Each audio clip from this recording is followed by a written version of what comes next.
কোন ৰাজনৈতিক নেতাৰ আশীৰ্বাদত নৈত চলিছে অবাধ খনন?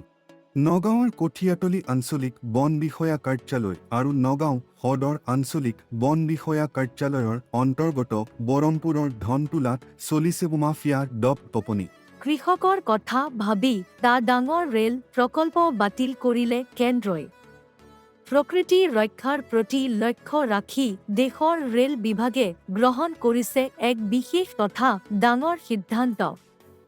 জম্মু কাশ্মীৰৰ সৈতে দেশৰ বাকী অংশক সংযোজিত কৰিবলৈ ৰেল মন্ত্ৰালয়ে গ্ৰহণ কৰা ৩টা গুৰুত্বপূৰ্ণ প্ৰকল্প বাতিল কৰিছে। মৃত্যুৰ উপত্যকাত পৰিণত মেঘালয়ৰ অবৈধ কয়লা খনি।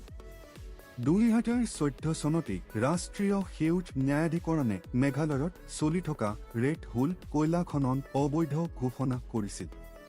তৎসত্ত্বেও এক দশকৰো অধিক সময় ধৰি কেনেদৰে এই খনন চলি আছে তাক লৈ পুনৰ গুৰুতৰ প্ৰশ্ন উত্থাপিত হৈছে।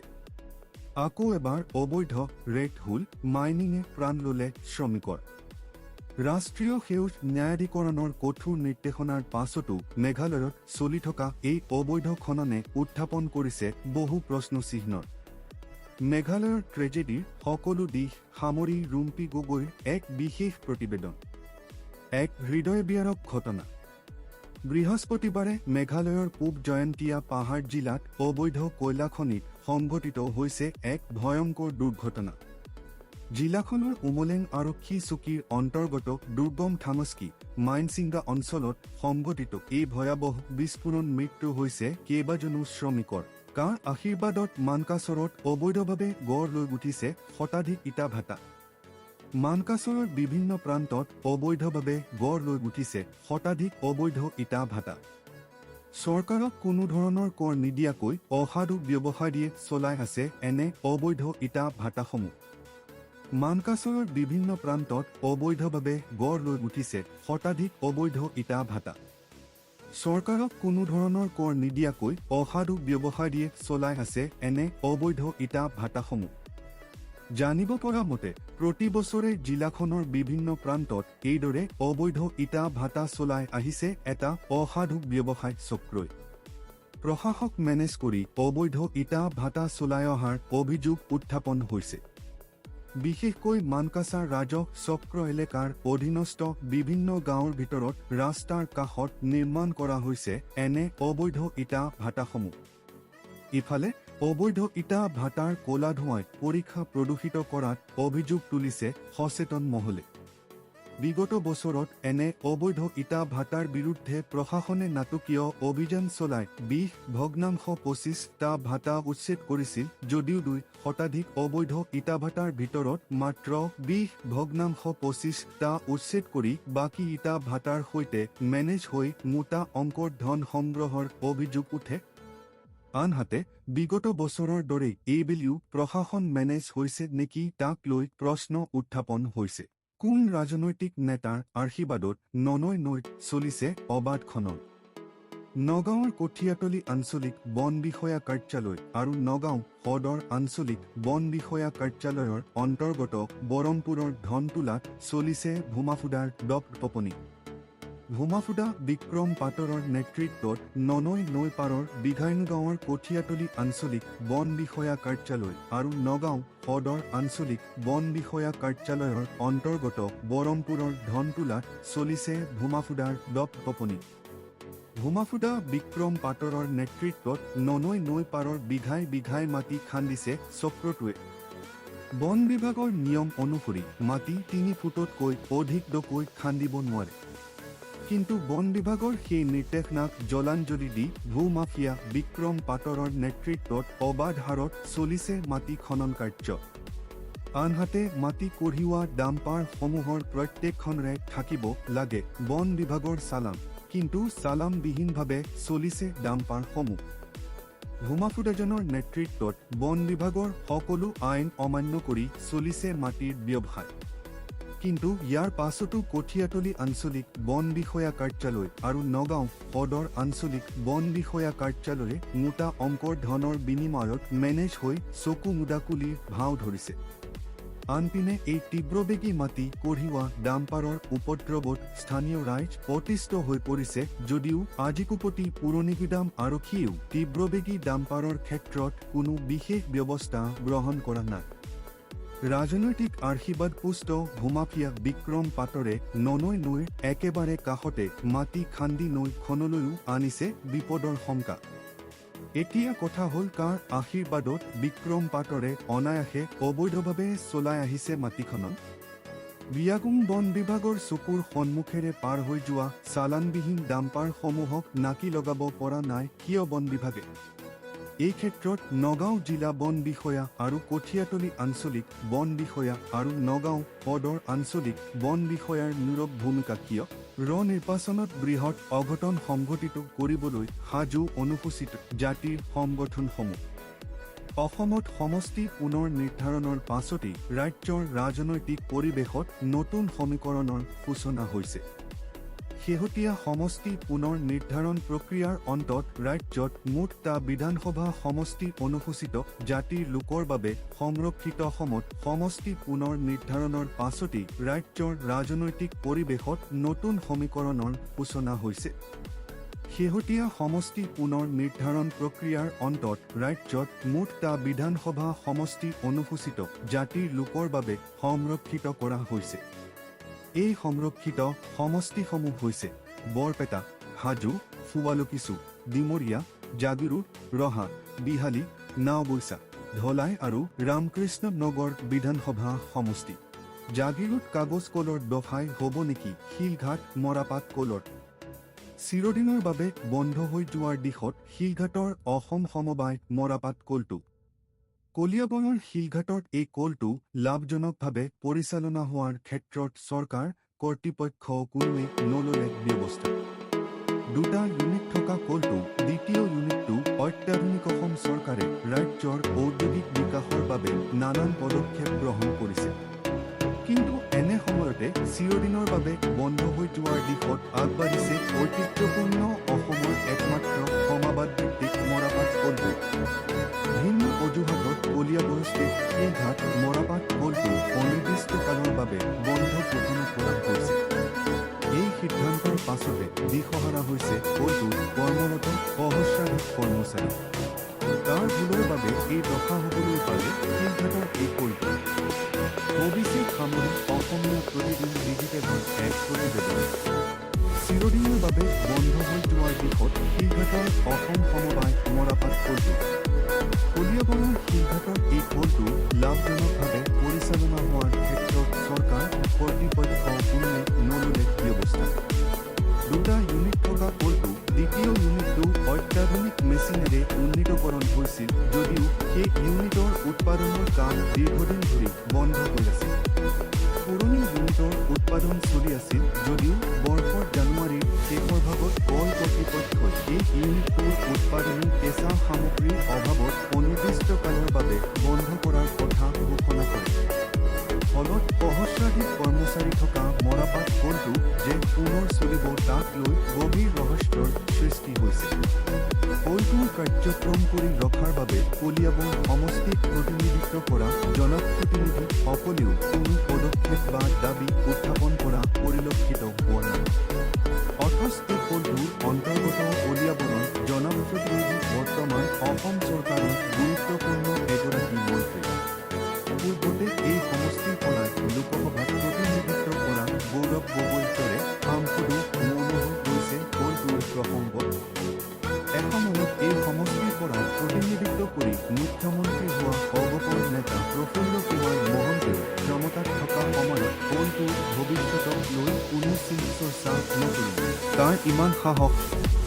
মংগলদৈত মা কালীৰ গাত হাত দিলে দুষ্কৃতিকাৰীয়ে। মঙলদৈ গোহাঁই গাঁও কমাৰপাৰাত বৃহস্পতিবাৰে ৰাতি পুনৰ 4টাকৈ মন্দিৰৰ মূৰ্তি ছিঙি ভাঙি থৈ যায় দুষ্কৃতিকাৰীয়ে। ৰাজহুৱা আৰু ব্যক্তিগত মন্দিৰত সোমাই দুষ্কৃতিকাৰী।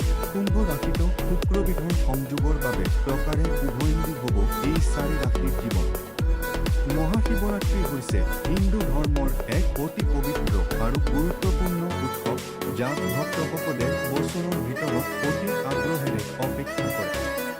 বিশ্বাস কৰা হয় যে এই পবিত্ৰ সঁচা মন আৰু ভক্তিৰে ভগৱান শিৱক পূজা কৰিলে সকলো কামনা পূৰ্ণ হয়। মহাশিৱৰাত্ৰি হৈছে হিন্দু ধৰ্মৰ এক অতি পবিত্ৰ আৰু গুৰুত্বপূৰ্ণ উৎসৱ, যাক ভক্তসকলে বছৰৰ ভিতৰত অতি আগ্ৰহেৰে অপেক্ষা কৰে।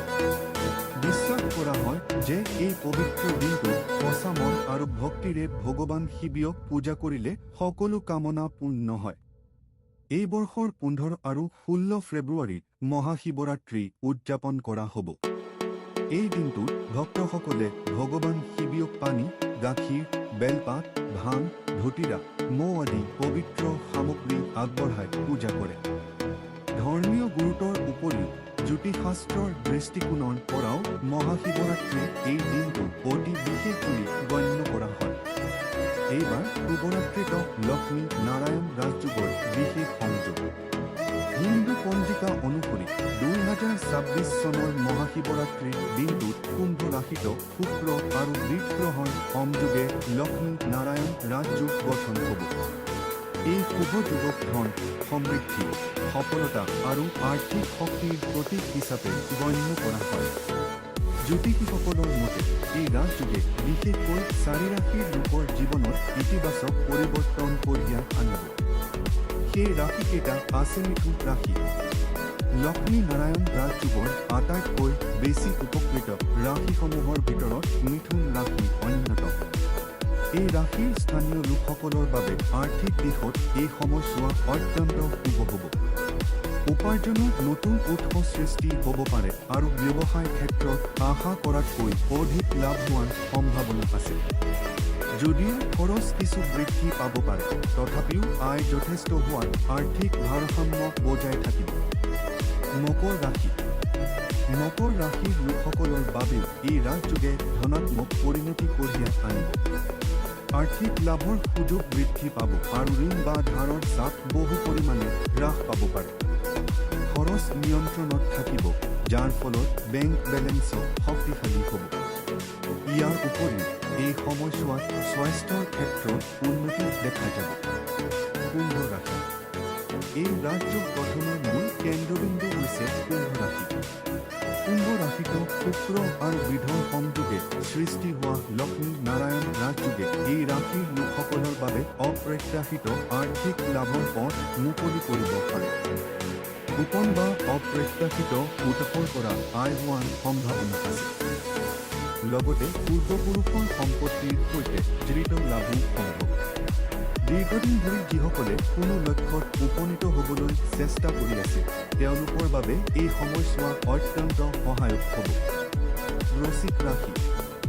বৃশ্চিক ৰাশিৰ বাবে লক্ষ্মী নাৰায়ণ ৰাজযোগ অতি অনুকূল বুলি কোৱা হৈছে। চাকৰিজীৱীসকলে দৰমহা বৃদ্ধি বা পদোন্নতিৰ সুখবৰ পাব পাৰে আৰু ব্যৱসায়ীসকলে ভাল লাভৰ সন্মুখীন হ'ব। বিনিয়োগ কৰাৰ পৰিকল্পনা থকা লোকসকলৰ বাবে এই সময়ছোৱা যথেষ্ট উপযোগী হ'ব পাৰে, কিয়নো লাভৰ সম্ভাৱনা অধিক। মুঠতে 2026 চনৰ মহাশিৱৰাত্ৰি কেৱল ধৰ্মীয়ভাৱেই নহয়, জ্যোতিষশাস্ত্ৰৰ দৃষ্টিতো এক অত্যন্ত শুভ দিন হিচাপে চিহ্নিত হ'ব। লক্ষ্মী নাৰায়ণ ৰাজযোগে মিথুন, মকৰ, কুম্ভ আৰু বৃশ্চিক ৰাশিৰ লোকসকলৰ জীৱনত আৰ্থিক সমৃদ্ধি, সফলতা আৰু স্থিৰতা কঢ়িয়াই আনিব বুলি আশা কৰা হৈছে।